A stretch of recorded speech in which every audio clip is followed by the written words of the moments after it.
number one observation from yesterday. I mean, there are a bunch of things that stand out. Like Neek's. How many observations have you come up with? If we've got number one, what's the finality? I've got a few. All right. But I think the most important observation. You made it. Tyreek Stevenson rebounded and had a great game. Well, no, that's not the most important. I mean, that is one of them. Okay. And Ben Johnson and his bag of tricks, and just Ben Johnson's offense and the way he calls plays in general.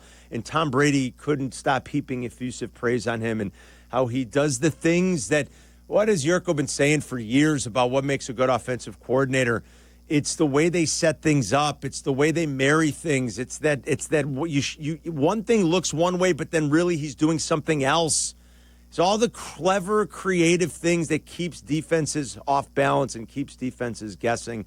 And I think that's what he does so well. And it's a little easier when you build a lead and you've got some momentum and you're playing a bad defense. Yeah. I get it. It's going to look good. Oh, yeah. But I thought Ben Johnson really flexed a little bit yesterday. But the number one biggest takeaway for me is that Caleb Williams was in the pocket a lot. That's important. You play this game in the pocket, from the pocket at this level. And in the last 2 weeks, you see a quarterback understanding, I think he's being taught, this is the way you have to play. And he's learning it.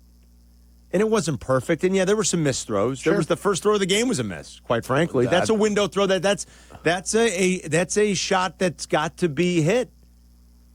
That's one of those window throws that has to be hit. And then the other one, he tried to feather to Odunze. I thought that pass could have been a little bit better. It hit his outstretched hand.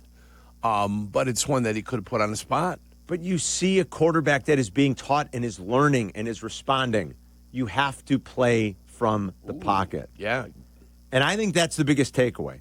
There wasn't a lot of ejecting the pocket yesterday, and maybe some of that's got to do with the pretty feeble pass rush of the Cowboys. But I don't even think that I wouldn't even downgrade anything Caleb did by saying, well, it's easy when there's not a lot of pressure because that pass rush isn't good. There were still opportunities where maybe the old Caleb, and I'm talking about as recently as 2 weeks ago, would quickly have the happy feet and the happy eyes and just eject the pocket. Yeah. And that hasn't been the case the last couple of weeks. And to me, that is growth. That is a quarterback learning. That is a quarterback growing. And with all these young quarterbacks, there's still growth that has to happen. Yes. It's not always linear. Yes. It's not always meteoric. Right, Yerk? It's not. Yeah. Bo Nix is showing you that right now here in year 2. I mean, it hasn't looked particularly good. He threw that bad interception where if he gets a little height on the ball, maybe leads the guy a little bit to the inside. The corner can't have a chance to come back. In essence, play two guys. He's playing the guy in the flat, and he ended up getting enough depth to go ahead and play that little route that was in the end zone. Yeah. It was a bad throw. Bad throw. Bad throw. Drake's May showing you, although that bad pick he threw in the end zone looked like it was deflected. Maybe a little bit of maybe a little bad luck there. But Drake May's showing you. I mean, all these guys, they show you the ups and downs. And it's going to happen to most of them. Rare are the Mahomeses of the world that just come in and they're very, very good from the word go. You don't see that very often. And there's going to be bumps along the way. And I think that's the best way I can sum up the first, 20 games of Caleb Williams' career? Yes. It's 20 starts. You're going to see some ups and downs, but I think there's been a lot of growth here in the last 2 weeks. And I'd like to know if people agree. 312-332-3776 is the number. I get it was a bad defense. I remember Mitch Trubisky lighting up one of the worst defenses I've ever seen probably in 2018. Right? Remember that? 6 touchdowns. Yeah, that Tampa defense was one of the worst probably the last decade. And that was the Mitch confidence game. That's what we called it. Right. Because even on 1st and 1 from the 1, they were throwing the football. Yeah. Trying to build the stats up. This didn't feel like anybody was trying to build up any stats. This just felt that this is the way the game worked out. Yeah. And I thought Caleb was pretty damn good again yesterday. And again, I think the most important takeaway of the last 2 weeks is more of a presence in the pocket. Yeah, you'd like to see some of the accuracy issues continue to get cleaned up. I hope they will.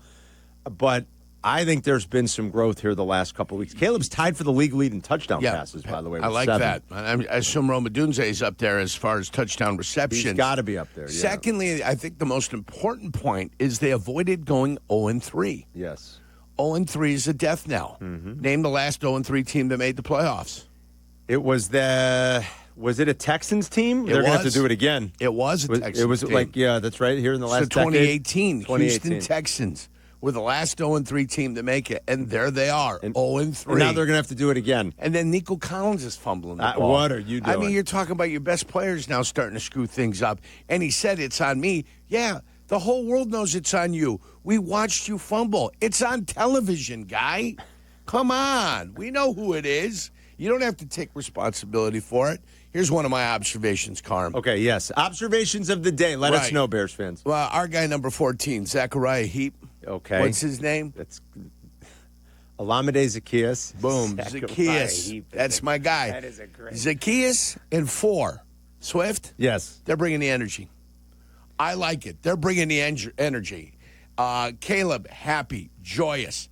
58, celebrating. Darnell Wright had a rough little game, couple of penalties. I thought he played well otherwise. The grades will come out. We'll analyze them. We'll talk about it. I'm waiting for the grades. 58's excitable. Everybody's excitable. I don't know what they were doing at the end of the game where the coach started singing, you better, you better, you bet. I don't know what that is. Yeah, whatever was going on there, fine, whatever. They're going to have to drag DJ Moore with him. Yeah, he's not a happy man. He's a skeptic. He's not a happy man. Not a happy man. And it's fine. Not everybody has to be happy and joyous. Right. But I like the fact that they're going to drag DJ Moore with them. They are. Well, explain that. On the sidelines after he caught his touchdown pass, he was reluctant to celebrate when his quarterback was feeling giddy and having a good time. DJ Moore, you're a star. DJ Moore, you've done it in this league. You've caught passes. You've been a team leader, in receptions and everything. You've got your big contract. You signed your big contract. You're not a focus of this offense right now. Roma Dunze is your number one guy, getting a ton of targets. You're not getting as many targets as Zachariah Heap is getting. Okay? Number 14, let's call him. So you're not necessarily 1,000% happy at which way the game goes on. But it's about winning. And if this team can start winning and they can make the playoffs, and ultimately at the end of the day, the Super Bowl title and the Super Bowl ring is what you really want. You want to have that on your medal. They might have to drag him along. He seems unhappy. You need to drag him along, yes. Maybe we're wrong, I don't usually like being the body language police, but this is over a year of this now, and he doesn't seem. But you can convince the guy to come along for the party. Yeah. And though you may not be the focus now, you might be the focus later. Do you know what I'm saying? You may not be the focus right now, but you could be the focus later on in different game plans, different times. You've seen Jamison Williams. Is that his name up north? Yes. Jamison Williams not catch just only 2 balls a game or 3 balls a game. He's caught 7 balls in a game. I saw Amra St. Brown, Amaran, whatever his name. I've seen him catch only 3 balls in a game. Laporta's caught 7 in a game. Gibbs and Montgomery have done it differently with other guys taking a backseat to what happens. You don't know who's going to be the primary target on that specific day. You might know what the game plan is and what we think we're going to do, but then the defense adjusts on you and you've got to do something else. So you got to come along for the ride. It's going to be a party. That's what you're hoping it's going to be. It's going to be a party. Don't be a curmudgeon at the party. Come on and have a good time. Hey, do a cake stand, Have something fun. Do a couple shots with the fellas. Loosen up a little bit. Drive the car into the pool. Yeah, right. Get up on the roof and jump into the pool. Into the pool. Yes. Carefully. All types of good stuff. Do you know what I did see DJ Moore doing yesterday? What's that? Blocking downfield on a screen. Which I like. These players are starting to get the message.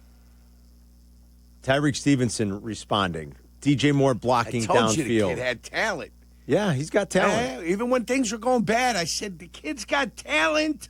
I thought Brad Biggs made a good point today in his column. He had a little line that made me say, that's a great point. I think you would agree. You're the former player. You could speak to this. I think you could speak volumes on this year. Yep, thanks for reminding me. A coach can't always go to the well of, I'm gonna call out my team in public. You can't go to that well too often. They quit listening is what happens. But Ben Johnson did it last week, and the response was good. And I think that's important. And he's going to stay away from that well for a while. And now, and I thought Biggsy made a good point. And I knew that you'd probably lean into that too. That that you can't do that too often. Yeah. Every once in a while, you can. Every once in a while, you got to bring out the sledgehammer and bang some heads. And I thought he did it last week, and they responded. Right, but there's times you need to come with the embrace. Right. And the I love you. Right. Yeah. And so I think a lot of the guys got it. And I thought it was maybe the best game of the year for Braxton Jones. And DJ Moore blocking downfield. That's what he wants to see. Even Rome. Rome still needs to be a better blocker, if you ask me. But Rome's blossoming, and that's great. Yeah. Hopefully they'll all get it. There's a certain standard. There are things that this coach and this coaching staff are going to demand. And they have not been shy about that. And every once in a while, they're going to call you out. And they did last week, and there was a response, albeit against a bad football team, certainly a bad defense. And then an offense that's pretty good but lost its best player. But there was a response, and that's good. Thoughts on the Bears' win against the Cowboys, 312-332-3776. We got so much to get after today. Week 3 in the NFL wraps tonight, but a lot of great action to talk about. The Bears are 1-2. The Vikings got another win, even with a backup quarterback. You figured KOC might get the best out of Carson Wentz in these first few starts here, and they did, and they took advantage of a Bengal team that's an absolute disaster right now. Just an absolute disaster. The Lions play tonight, so the Lions could fall to 1-2 as a road underdog on Monday Night Football against the Ravens.